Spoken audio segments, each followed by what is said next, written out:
is Scott Becker with the Becker Private Equity and Business Podcast. Today's discussion is Humana stock tanks 10%. And in a lot of ways, this is a fascinating stat and what's driven by it. And I'll just go through 3 quick points on what's driven this. First is Humana released preliminary fourth quarter results. Those preliminary results, second, showed the medical loss ratios climbing 1.5% to 2%. So with the medical loss ratio, the amount of care that's provided for every dollar of premium dollar went up to 91% plus. This number, 91% plus, is not the kind of number with all the administrative costs and everything else that works for payers. Once you get to 90% plus, you end up in financially challenging spots for payers. Now, third, the explanation as to why the medical loss ratio went up is because older people are requiring more care. And I say that in reality, this is the explanation. That's not a joke, but this is obvious. We've got 330 million people in our country.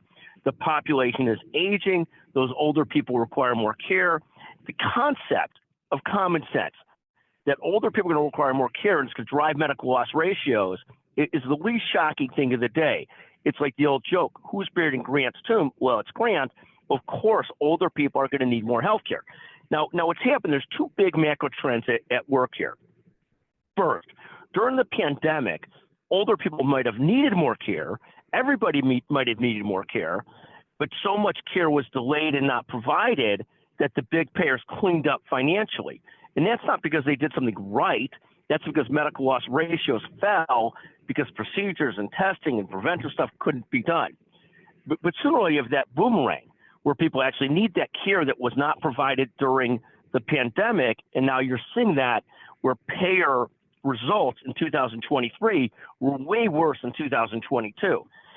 The Humana thing, where they show medical loss ratios of 91.5% or 91.4%, whatever the exact number is a real humdinger of a number and a real clarity, sort of the canary in the coal mine that, yes, medical loss ratios are going up. And that's a problem for all of us because sooner or later it means that premiums have to go up too. So that's that. The second thing, there's this constant ongoing debate between value-based care and fee-for-service.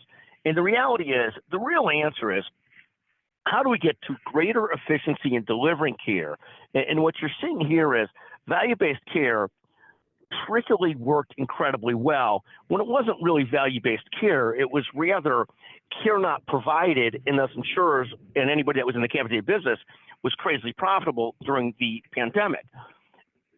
Fee-for-service can also be abused, where people essentially do more tests or more procedures or more whatever than needed. Of course, we don't have enough doctors and nurses in the country to do that anymore, but there's still going to be some fraud there. But the reality is that the phrase is value-based care versus fee-for-service.